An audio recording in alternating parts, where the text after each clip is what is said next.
Sometime in the late 1870s, in a small mill town tucked against the hills of western Massachusetts, a gravedigger named Elias Croft was opening the earth beside the oldest church in Havlock County when his shovel struck wood. Not the soft, weather-worn planks of a forgotten coffin, but something harder, deliberately sealed, and far too large to be a casket. What he found beneath the foundation of that church, a building that had stood at the center of the community for nearly 150 years, was not a crypt, not a collapsed cellar, not a storage passage for communion wine or winter grain. It was a staircase. Goddamn. 12 steps of hand-cut granite descending into a chamber that smelled of tallow, old leather, and something else entirely. Something the gravedigger would later describe, when he still had the composure to speak of it at all, as the smell of fear made permanent. Within 3 days of that discovery, the church deacon had filed papers sealing the site. Within a week, the county records office reported that 2 decades of congregation registers had gone missing. And within a month, Elias Croft had left Havlock County without collecting his final wages, without saying goodbye to his wife's sister, with whom he boarded, and without ever writing home. Before we continue with the story of Havlock and the hidden staircase beneath St. Aldrich's Church, subscribe to Liturgy of Fear so you never miss a story like this. And drop a comment below telling us what state or city you're listening from. We want to know how far this darkness travels.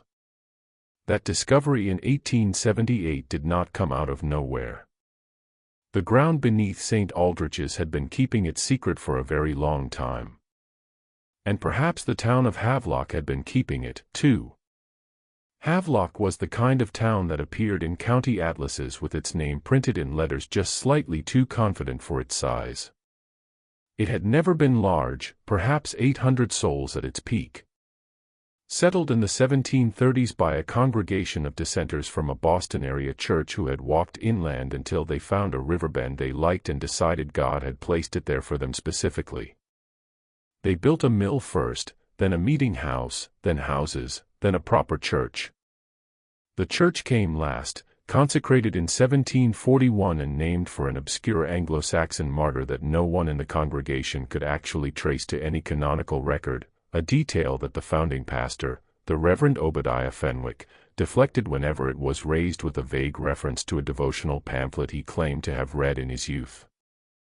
By the time of the Civil War, Havlock had settled into the comfortable, middling stagnation of a town that had survived its founding hardships and now simply persisted. The mill processed wool from local farms. There was a general store, a blacksmith, a small schoolhouse, a tavern that was technically a temperance establishment but served cider strong enough to flatten a mule. These were the institutions of daily life. The church, St. Aldrich's, occupied the highest point of the main road, set back from the street on a modest rise. Its white clapboard siding, repainted every decade by volunteers whose piety and their desire to be seen being pious were roughly indistinguishable. The congregation was Congregationalist in denomination and New England in temperament, which is to say, deeply uncomfortable with emotional display, intermittently suspicious of outsiders, and absolutely committed to the public performance of moral rectitude regardless of what occurred in private. The pastor in 1878, when Elias Croft's shovel struck granite, was a man named Reverend Silas Drummond. 53 years old. A widower. A temperance advocate. And the third consecutive member of his family to hold the position. His grandfather had been called to the pulpit here in 1799. His father had served until his death in 1851, and Silas had assumed the role without anyone formally offering it to him. He had simply begun delivering sermons, and the congregation had found it easier to accept than to object. He was not a warm man. He was not a cruel man either, at least not in any way that was visible. He was the sort of person who answered every question with a longer question. Who remembered exactly what you had said to him years earlier and held it with perfect patience until the moment it became useful. And who smiled in a way that never quite reached his eyes but was technically a smile and therefore beyond criticism. Elias Croft, the gravedigger, was in most ways Drummond's opposite. He was 41 years old, broad-shouldered, and had come to Havlock from upstate New York after a dispute with a former employer, the precise nature of which he declined to specify, but which had apparently involved a disputed payment and a great deal of shouting in a public street. He had been in town for 4 years, was considered reliable if not sociable, and was one of the few residents of Havlock who had never once set foot inside St. Aldrich's church.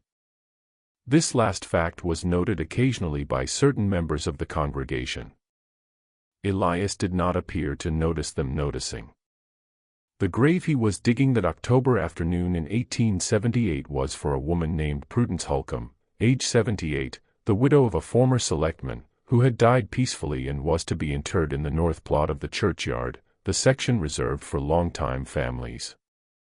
The north plot was the oldest section, and the soil there was full of the usual difficulties: roots, stones, the occasional fragment of older burial material from the colonial era when record-keeping was imprecise and placement was approximate. Elias was accustomed to such obstacles. What he was not accustomed to was the sound his shovel made at approximately 4 feet down. Not the crack of striking stone. Not a root. But a kind of hollow resonance, as though whatever he had hit was covering something beneath it rather than simply existing in the earth. He crouched, cleared the soil by hand, and found a fitted granite slab approximately 4 feet wide and 3 feet across, sealed at its edges with what appeared to be lead. Carefully poured lead, the kind of work that required a craftsman, not a laborer. In one corner of the slab was a shallow depression, worn smooth, that might once have accommodated a ring or handle, now long since removed. Elias stood up. He looked at the church. He looked at the slab. He went to find the deacon. The deacon of St. Aldrich's in 1878 was a man named Cornelius Vane, a dry goods merchant of 60 years who had held the position for the past 11 and took considerable satisfaction in the administrative aspects of church governance while leaving the spiritual dimensions almost entirely to Reverend Drummond. Vane was the sort of man who kept meticulous ledgers and trusted them more than he trusted people. When Elias came to find him at the store, Vane listened to the description of the slab with the expression of a man who has been handed a document he does not wish to sign.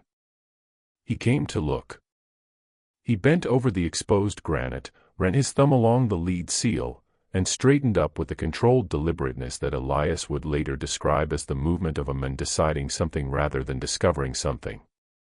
Vane told Elias to cover the area with a tarp and say nothing until Reverend Drummond could be consulted. He did not say why. He did not seem surprised.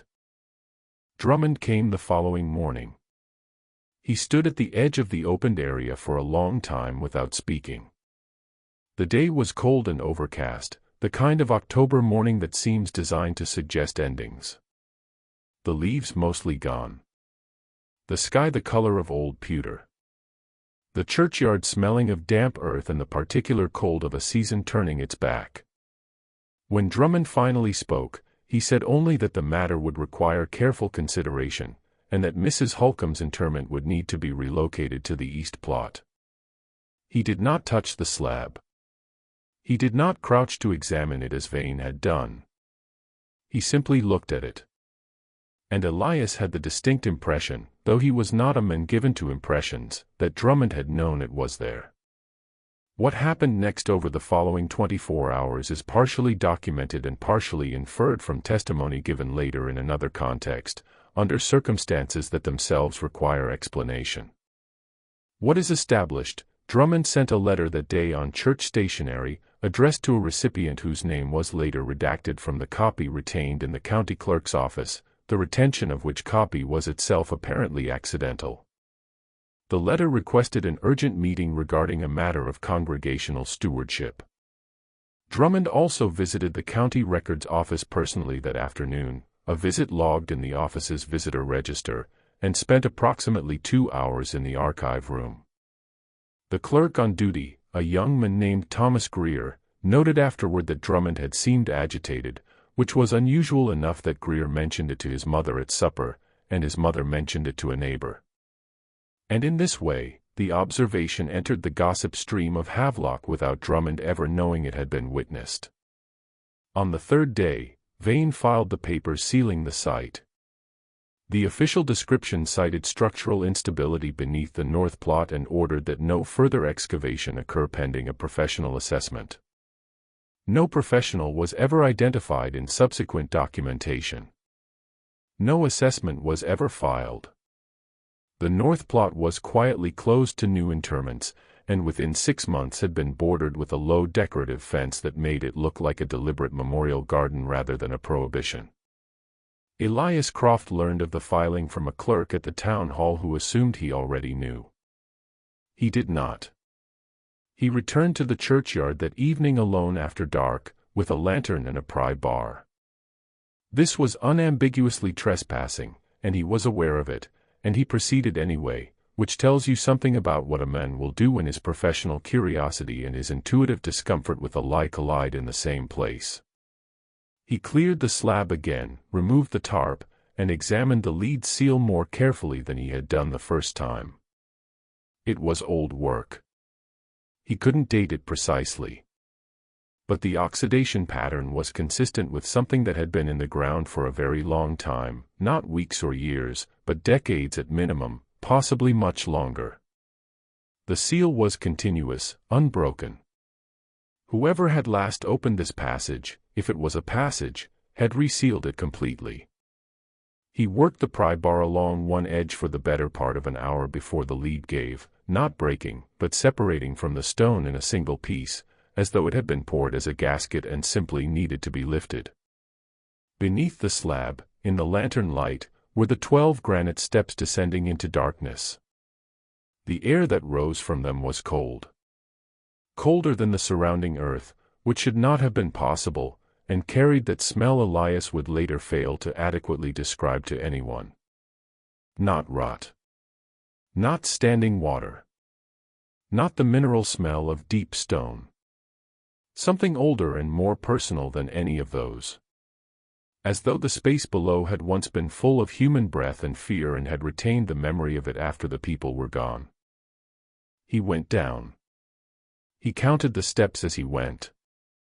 He would tell exactly one person what he found at the bottom. And that person would tell exactly one other person. And the chain of transmission is fragmentary enough that what we have is partial, interpreted, and filtered through people who were themselves frightened by what they were repeating. But certain elements are consistent across every version. The chamber was roughly rectangular, perhaps 20 feet by 15, with walls of fitted fieldstone that appeared to predate the church's construction. The ceiling was low enough that Elias, at 6 feet, had to angle his head slightly. There were no windows, no other exits that he could find, and no obvious ventilation, which raised the question of how the air remained breathable after what must have been decades of sealing. A question he did not have an answer for, and that would trouble him later. There were objects in the chamber. Not furniture. Not provisions. Not the kind of thing you would store in a root cellar. Shelving along 2 walls, hand-built, holding a collection of items that Elias catalogued mentally with the systematic thoroughness of a man who has worked around death long enough to have learned how not to panic in its presence, bound ledgers, perhaps 40 or 50 of them in varying states of preservation, a large wooden chest with a brass lock too heavy to move without tools, several wrapped bundles he did not unwrap, and on a low shelf near the foot of the stairs, a single candlestick of pewter, its base encrusted with the residue of many candles burned down to nothing over a long period of time. The wax layers accumulated like geological strata, preserving in their depth the impression of many different fingers.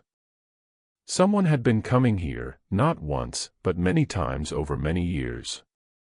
And the most disturbing element, the one Elias reportedly returned to whenever he spoke of it, was not anything he found in the chamber itself. It was something he noticed on the underside of the granite slab.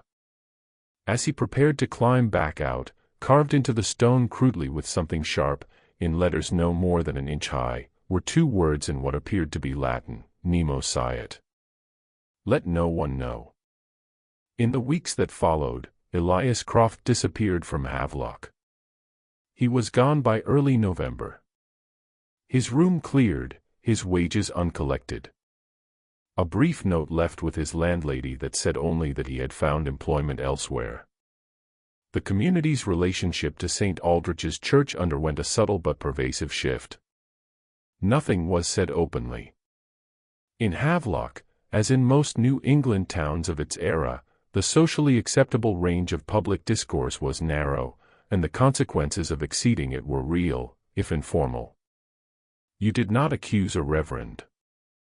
You did not challenge a deacon's administrative decision. You certainly did not repeat the word of a laborer who had vanished in ambiguous circumstances over a matter that the legitimate authorities had seen fit to close. But things were said. In the dry goods store. In the tavern. At the schoolhouse gate when mothers were waiting.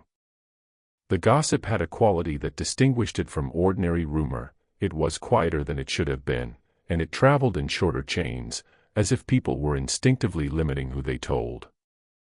Thomas Greer, the records office clerk, mentioned to a cousin that Reverend Drummond had seemed less like a man surprised by a discovery and more like one managing a crisis he had anticipated. An older woman named Harriet Salcombe, who had lived in Havlock her entire 72 years and whose memory for local history was more reliable than the county archive, told her daughter that there had been whispers about St. Aldrich's foundations before, decades earlier.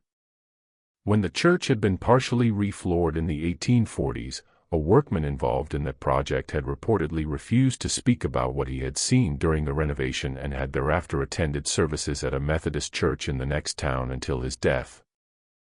The 1840s renovation was documented in the church records, or rather, it had been.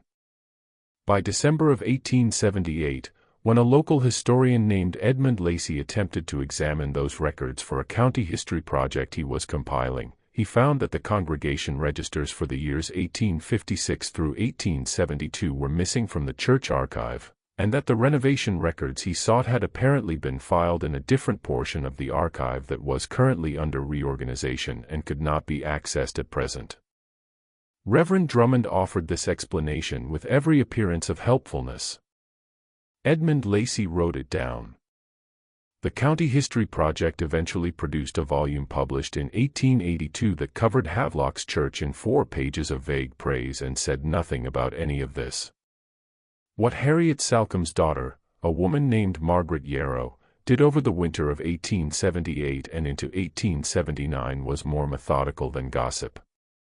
Margaret was 38 years old, unmarried, educated at a female seminary in Northampton, and employed as the schoolteacher at Havlock's one-room school.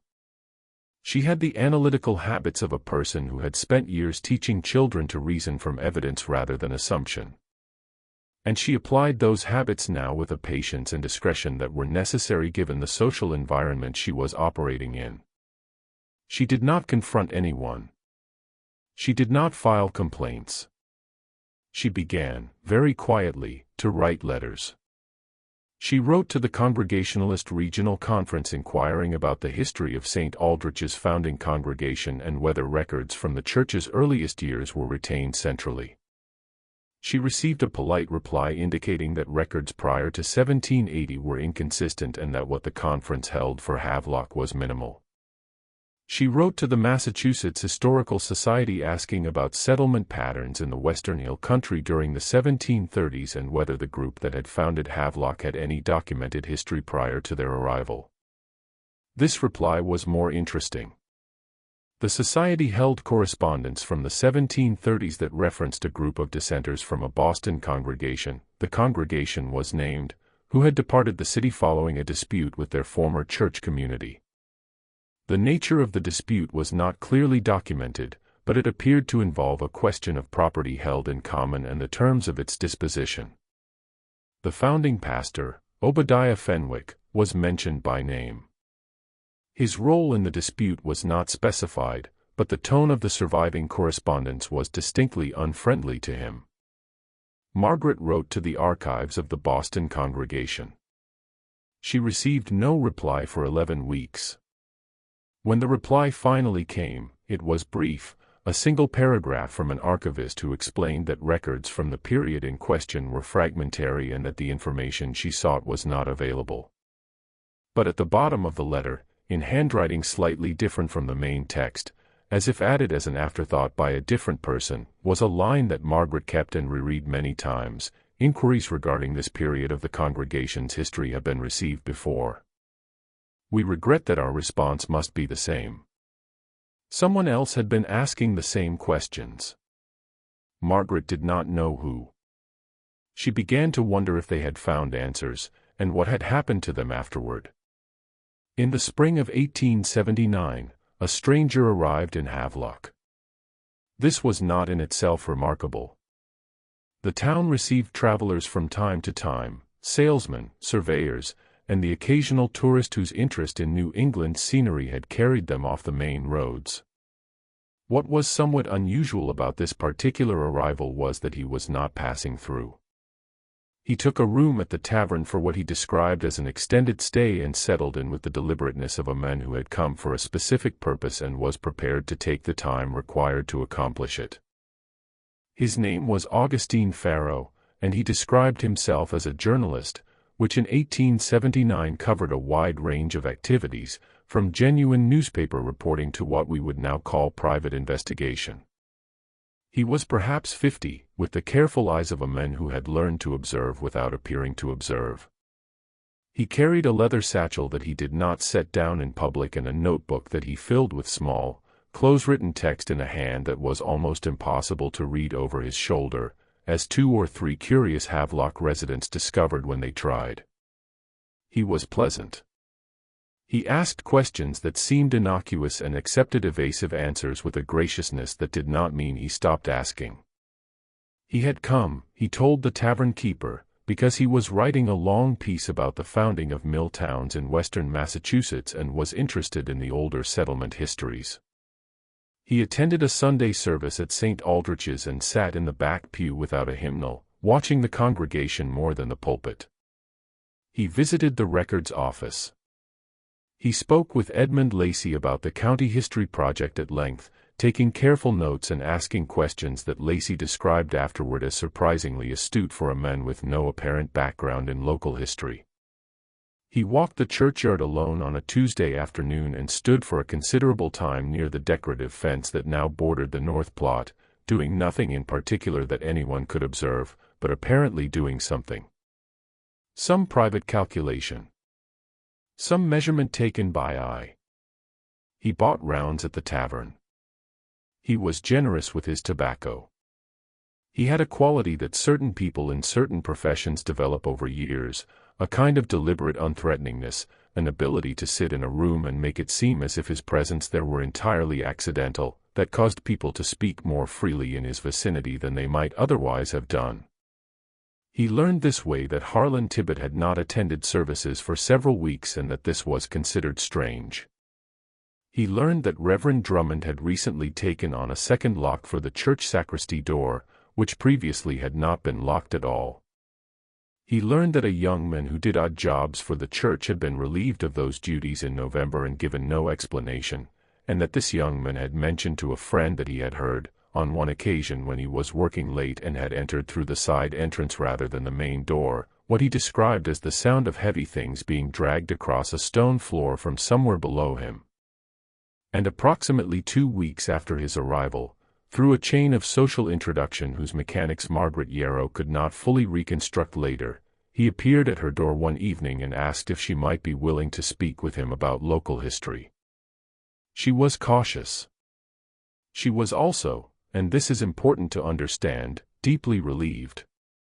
Because she had been sitting with her findings for 4 months in nearly complete isolation, with no one she trusted enough to share them with. The accumulation of that silence had begun to feel like a weight she was not sure she could continue carrying alone. She had been sleeping badly.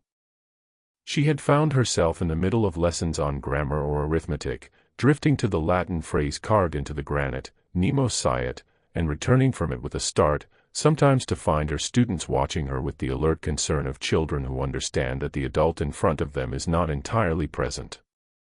She had started walking home from school by different routes for reasons she could not entirely articulate. She let Pharaoh in. They talked for 3 hours.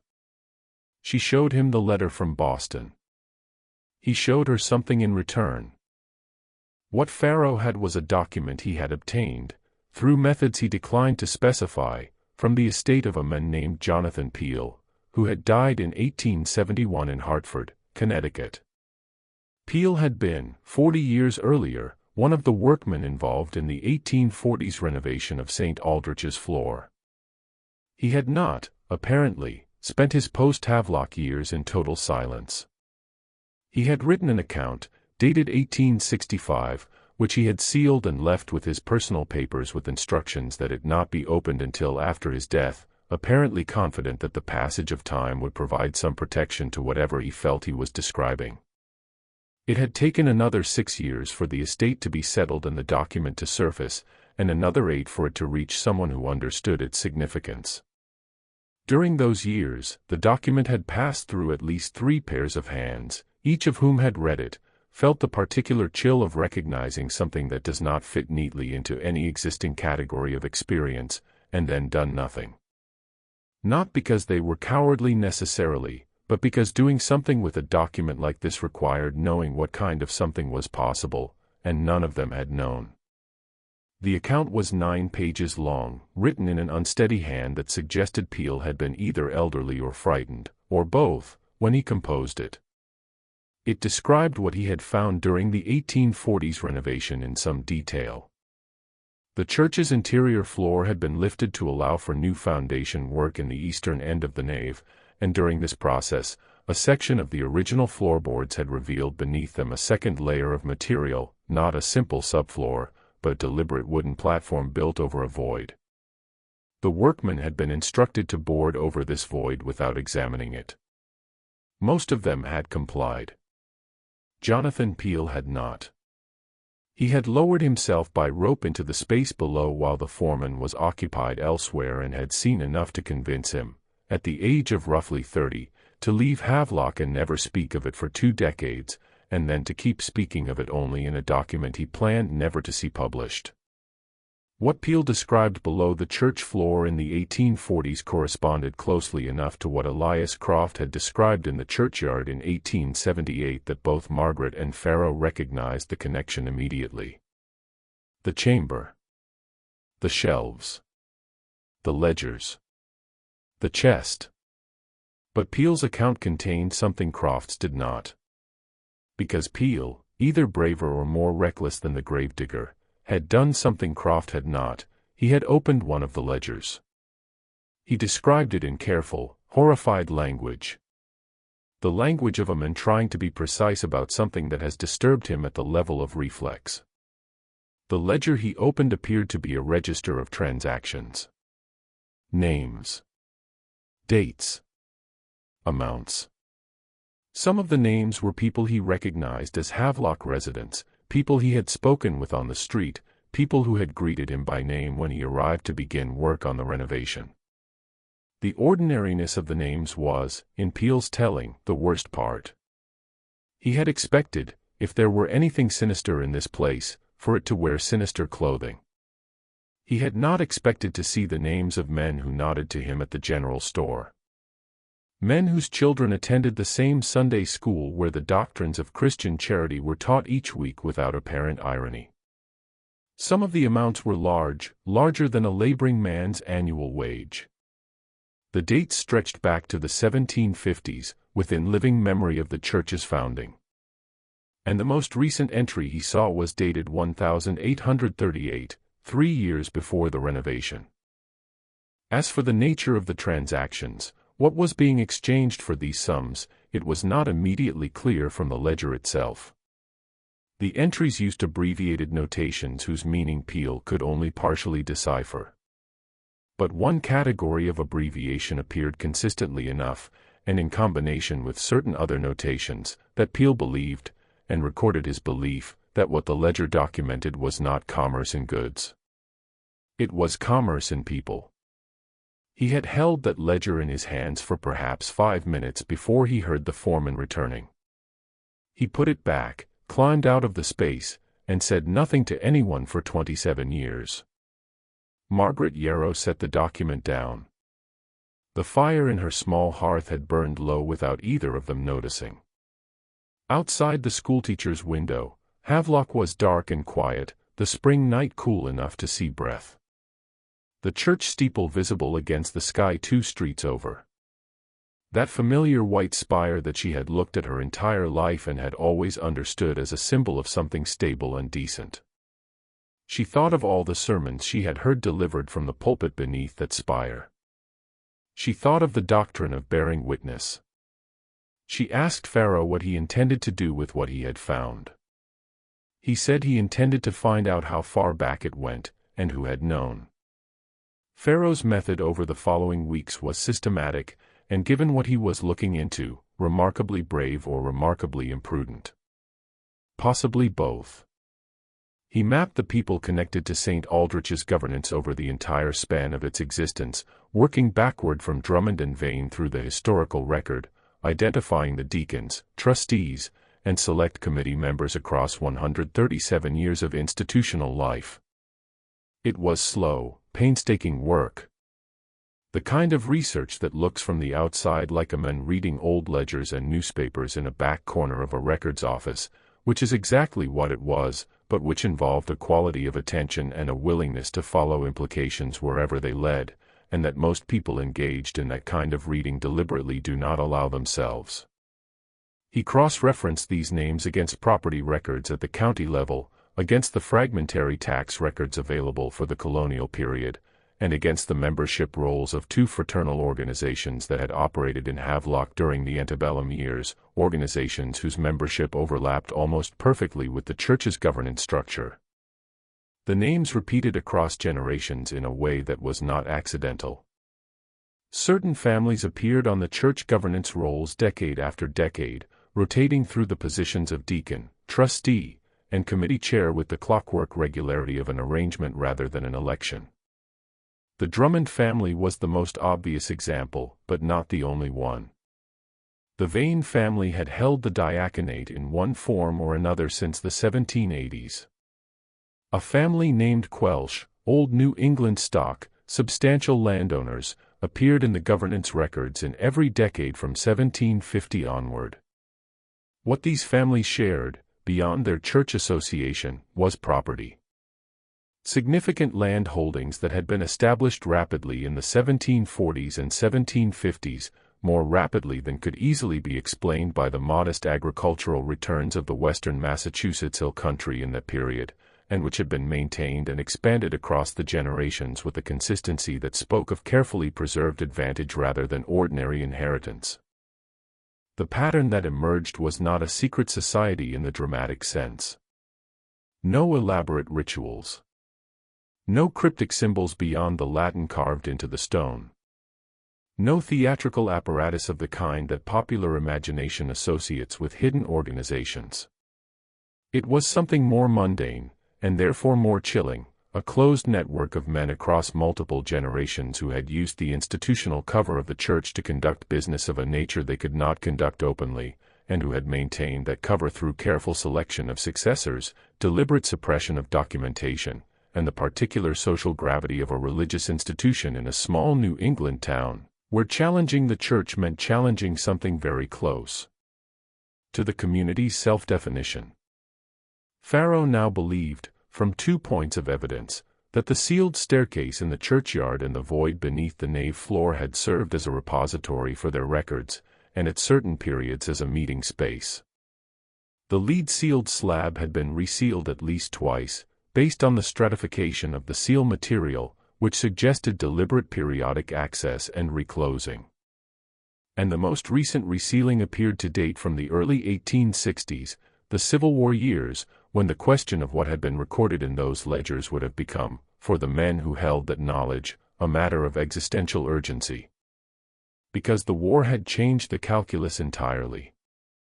What had been in 1750, or 1780, or even 1830, a matter of commercial record, documented, archived, accessible to those with keys, had become by 1861 something that could not be safely acknowledged to exist. The political and legal landscape had shifted beneath the feet of the men who held this secret. And the ledgers in the chamber, which had once been an organizational necessity, had become a liability of potentially catastrophic proportions. Farrow believed that the resealing of the chamber in the early 1860s represented a decision made by the governance network to freeze the archive, to stop adding to it, stop using it as an active repository, and hope that the sealed stone, the overgrown ivy, and the institutional authority of the church above it would be sufficient protection until the world changed enough to make the contents irrelevant.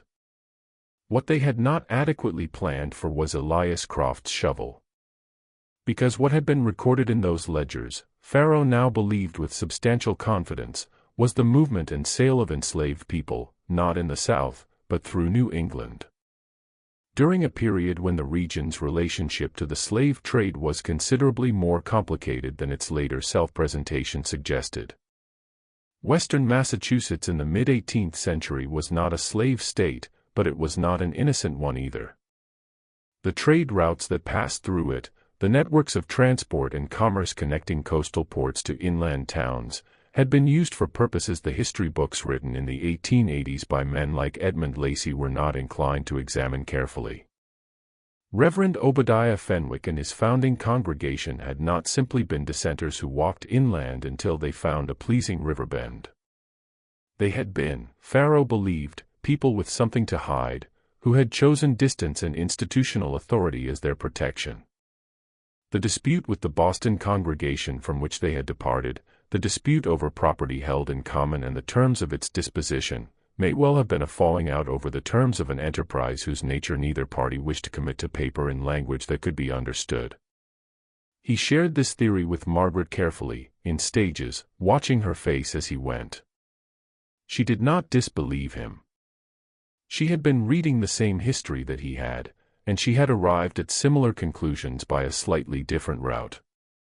The convergence of their reasoning felt to her less like confirmation than like the uncomfortable recognition of something she had been trying not to conclude. She thought about the founding families of Havlock. The names she had grown up hearing spoken with a kind of ancestral reverence. The names on the stone monuments in the churchyard. The names of roads and landmarks. She thought about what it meant for a community's sense of itself if the foundation beneath its oldest institution was not what it had always believed. The implications were not abstract. They were architectural. They touched everything built on top of them. The implications for Reverend Drummond were clear. He was not the originator of the secret. He had inherited it, as his father had before him, as his grandfather had before that. 3 generations of Drummonds in the pulpit of St. Aldrich's, each one receiving from his predecessor the knowledge of what lay beneath the building where they preached. Whether Drummond had himself used the chamber, added to the ledgers, or continued any active form of the practice, Farrow could not yet establish. But the destruction of the congregation registers for the years 1856 through 1872 had been deliberate, and it had been deliberate in a way that suggested someone had known those years' records were dangerous. In late May, Farrow's room at the tavern was entered while he was absent. He knew it had been entered because he kept his materials in a particular arrangement that he checked every time he returned. The arrangement had been disturbed, not carelessly, not in the fashion of an ordinary burglar, but with the precision of someone who had been looking for specific things and had taken pains not to leave obvious evidence of their search. That itself told Farrow something important about who had arranged it. Nothing appeared to have been taken. His notebook and his most important documents he carried with him. But he understood the message with complete clarity. He told Margaret that evening that they should both proceed carefully, and that she in particular should be cautious about any conversations in the schoolhouse. She asked him if he was frightened. He said he had been doing this kind of work for 20 years, and that being searched was usually a sign you were close to something. He did not say whether that was supposed to be comforting. 3 days later, a member of the church's board of trustees, a man named Harlan Tibbet, who had farmed 40 acres east of town for 30 years and attended every board meeting without fail for 15, came to the tavern and asked to speak with Pharaoh privately. They sat in a back corner of the common room, the fire burning low, two other men at the bar talking about nothing in particular with the deliberate absorption of people who are politely not listening. Tibbet was a large man, broad through the shoulders, with the calloused hands of someone who had worked the same land for 30 years. He held his hat in his lap and turned it slowly while he spoke, the way men hold things when they need to do something with their hands to keep the rest of themselves from moving. He said that he had come not to threaten Pharaoh, but because he was frightened, and had been frightened for some time, and did not know what else to do with that fear except bring it somewhere. He said that he had known about the chamber since his appointment to the board 9 years earlier, when Drummond had told him as a matter of necessity because the board held fiduciary responsibility for the church property and needed to understand what it included. He said he had been told that the chamber was a historical remnant, a relic of a former era, that the ledgers documented old business matters of no current relevance, and that the appropriate course was to leave it undisturbed and ensure that it remained so. He said he had believed this, or had chosen to believe it, for 9 years. He said he was not sure he believed it anymore. He paused here. The fire cracked. One of the men at the bar said something that made the other laugh. It wasn't a bad night. He said that 2 nights ago, Reverend Drummond had burned something in the church's wood stove, an unusual thing to do in late May, and that he, Tibbet, had been present when Drummond did it, and had seen enough of what was being burned to recognize that it was pages from one of the bound ledgers. He said he did not know how Drummond had gotten the ledgers from the chamber, or when. He said he had stood there and watched and had not said anything because he had not known what to say. He had gone home afterward and had not slept. Pharaoh asked him one question: how many ledgers had there been? Tibbet said he didn't know exactly. He said he had been in the chamber twice and had tried not to look too carefully. He said there had been many. He said the shelves had been full of them. Pharaoh asked if he would be willing to testify to what he had seen. Tibbet looked at the table for a long time, long enough that the silence stopped being a pause and started being an answer. Then he said he didn't know. He said he needed to think. He said he had a family. He said the words flatly, without drama, as a simple statement of the thing that stood between him and what he knew was right. Pharaoh did not press him on it, because there was nothing to press. Tibbet stood up, put on his coat, and left the tavern into the warm spring night. He did not return. He did not send word. He simply removed himself from the situation in the way that people remove themselves from situations when the cost of remaining has become too high to pay. Just when we thought we'd seen it all, the horror in Havlock intensifies. If this story is giving you chills, share this video with a friend who loves dark mysteries. Hit that like button to support our content, and don't forget to subscribe to never miss stories like this. Let's discover together what happens next. On the 14th of June 1879, Margaret Yarrow sent a letter to a journalist she knew at the Springfield Republican, a man named Horace Belden, who had published pieces on local history and institutional accountability, and who had in her estimation the combination of courage and credibility that what she was about to describe would require. The letter took 11 days to produce a response, during which time she taught her classes, maintained her ordinary routines, and experienced the particular quality of fear that is not dramatic but chronic, the low-grade awareness that the ground beneath you is less solid than it appeared, and that certain people who have reason to wish you quiet are aware of your existence. Pharaoh, in those same days, had made 2 decisions that would prove critical. The first was to write out a complete account of everything he had found and send it by registered post to a colleague in Boston, with instructions that if he did not write to confirm its receipt within 3 weeks, the colleague was to deliver it to the office of the Massachusetts Attorney General.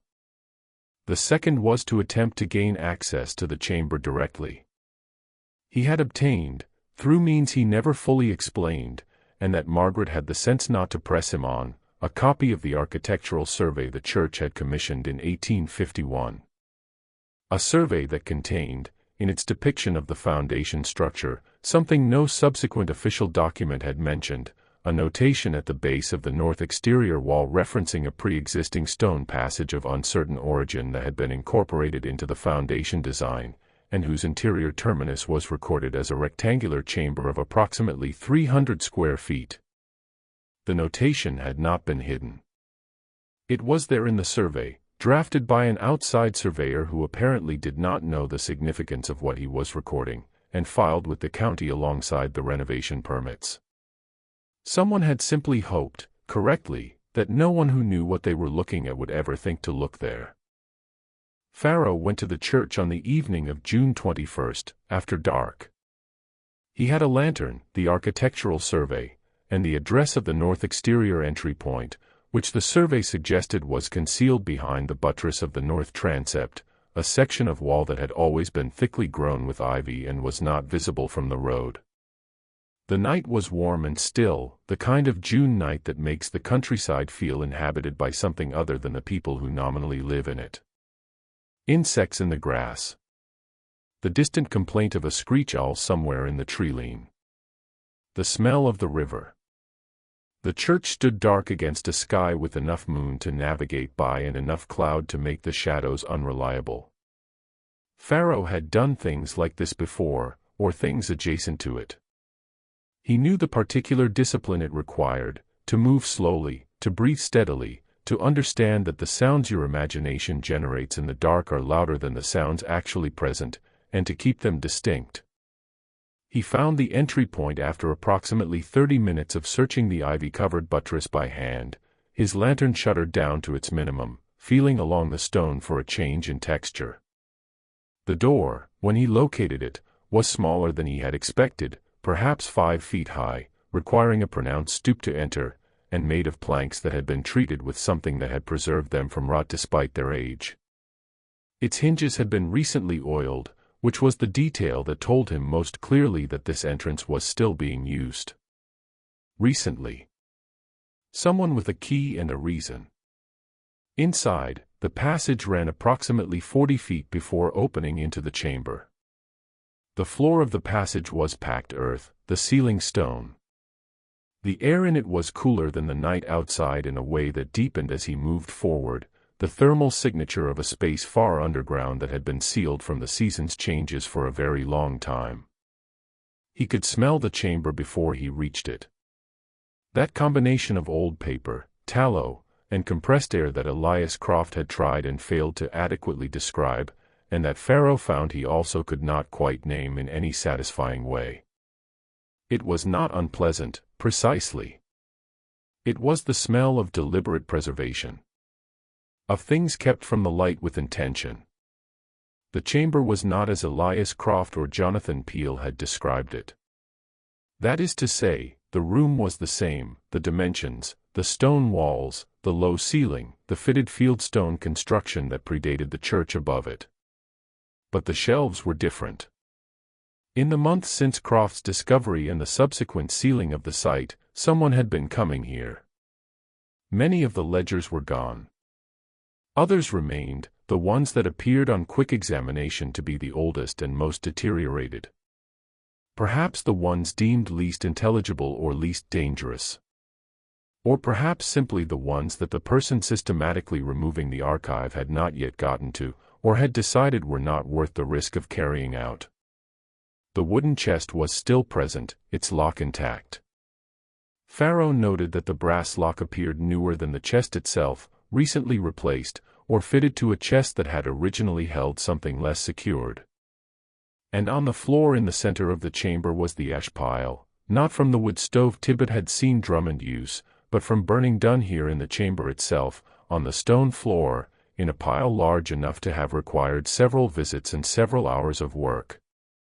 He crouched beside the ash pile and examined it with his lantern. At the edges of the pile, where the burning had been less complete, there were fragments, pieces of paper that had curled and charred without consuming entirely. He could make out portions of handwriting, portions of numbers, what appeared to be a partial name here and there, but nothing coherent enough to constitute evidence in any meaningful sense. Someone had been thorough. Someone had been coming here with fire and patience and the understanding that thoroughness matters. Someone had been systematically destroying the archive. Pharaoh examined what remained on the shelves. He could not open the locked chest without tools he did not have, and the time available to him was limited. He was acutely aware that being discovered here would expose him to legal consequences that Drummond's allies on the town board of selectmen could arrange without difficulty. He opened the ledgers that remained, the deteriorated ones, working carefully with a small knife to separate pages that had stuck together with age and humidity. What he found confirmed what he had theorized, but it also exceeded it in ways he had not anticipated. The earliest entries he could find dated to 1743, 2 years after the church's consecration. The goods referenced were not goods. The movement of people through the town, documented in careful handwriting by men who had stood at this pulpit and called themselves servants of God, corresponded to periods of documented activity in the coastal trade, activity that the region's later historians had discussed in carefully circumspect language that did not name what it was. But interspersed among the transaction records were other entries, different in character, different in handwriting, different in the kind of attention they represented. These were not commercial records. They were something closer to a journal. Brief. Compressed. Written in a style that suggested the author was aware that directness was dangerous and had developed a habit of oblique notation that was nevertheless, to a careful reader, clear enough. These entries described people not as transactions, but as people. Names in some cases. Places of origin. Ages estimated. Physical descriptions written in the careful, neutral language of someone trying to document without personalizing. And in certain entries, notes about what had happened to them, where they had been sent, in some cases. Or in other cases, simply the notation of a date and an absence, which in context could mean several things, none of them good. Pharaoh sat in the chamber for a long time with those pages.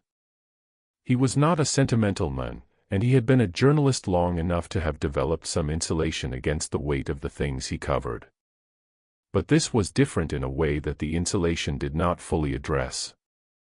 He was sitting in a room that had been used for over 100 years by men who prayed on Sundays and maintained accounts on other days, men who had looked at other human beings and had written them into ledgers, who had sat in this exact space with candles burning, and had found the thing they were doing administrative rather than monstrous.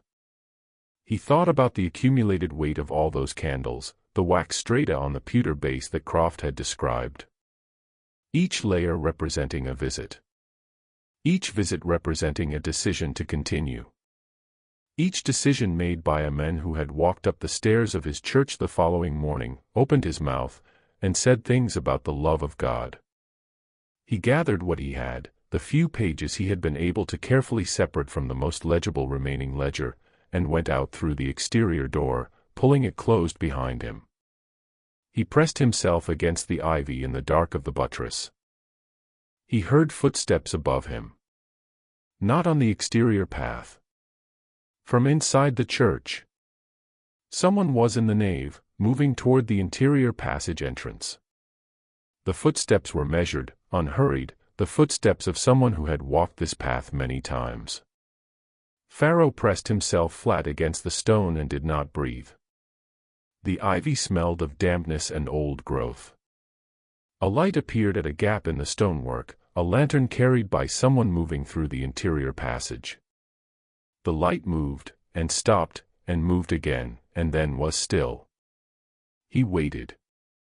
The night around him was full of small sounds that his body was translating as threats. He stood there for a very long time, until the light was gone and the footsteps had retreated and the church was dark again. When he finally moved, he moved quickly. He did not stop until he was back at the tavern with his door locked and his chair pushed against it. He wrote through the night. In the morning, he sent the pages to Boston with a letter explaining their significance. That same morning, he went to find Margaret Yarrow and told her that the time for patience was over. The question was no longer what had happened beneath St. Aldrich's church. That question had been substantially answered. The question now was whether the community above it, the town that had been built on the income, the respectability, the institutional authority that the men who used the chamber had accumulated, would be willing to look at what the answer meant for everything they believed about themselves. And if they were not willing, what would happen to the people who insisted on looking anyway? Reverend Silas Drummond preached that Sunday on the subject of forgiveness, specifically, the importance of extending forgiveness to those who had committed wrongs in ignorance, and the equal importance of not compelling people to examine past sins that time had rendered irresolvable. It was a carefully constructed sermon. Those members of the congregation who were paying attention noticed that it made a sustained distinction between sins that were historical, committed by people now dead, in circumstances now gone by, under a moral framework now superseded, and sins that were current, which were a different matter entirely and deserved a different response. The implication being that what lay beneath the church, if it was what certain people were beginning to suggest it was, belonged to the former category and should be treated accordingly. Several members of the congregation found the sermon peculiarly specific. Several others found it consoling. Harlan Tibbet was not present. His pew was empty for the first time in 15 years, and no one in the church commented on this, which was itself a kind of comment. The Springfield Republican published Horace Belden's piece in August of 1879. It ran across 4 columns and was careful. Belden was a careful writer, and he was also a practical one who understood what a New England newspaper could and could not say about a still-functioning institution with lawyers and community standing. The piece did not name Drummond directly. It described the discovery of a sealed sub-foundation chamber beneath a Havlock church, the apparent destruction of historical records that the chamber had contained, and the questions raised by documentary evidence suggesting the chamber had been used for purposes inconsistent with the institution's stated mission. It quoted 2 sources who were not named. It noted that attempts to speak with church officials had been declined.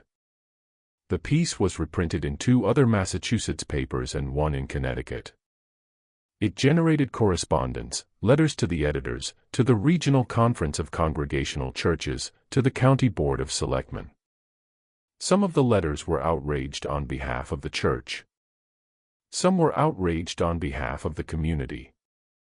The Regional Conference sent a representative to Havlock in September, a young pastor from Worcester who met with Drummond privately for 2 hours and afterward released a statement saying that the matter was under review and that the congregation should be assured of the conference's commitment to transparency and accountability.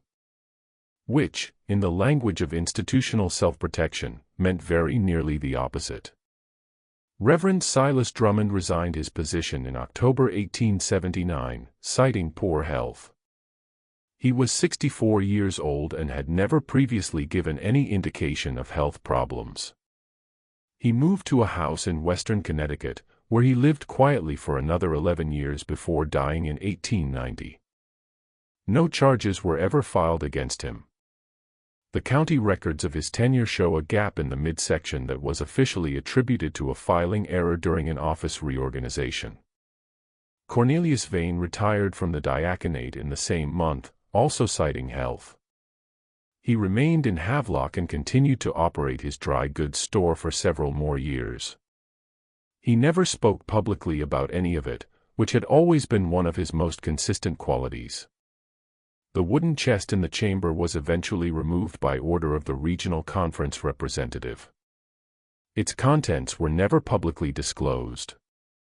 A church record from 1882, part of an attempt to reconstruct what had been destroyed, contains a single line noting that certain historical materials had been received from an auxiliary storage space and transferred to the conference archive for safekeeping. The conference archive, when queried in subsequent years by historians, consistently reported that materials from this period were incomplete or unavailable.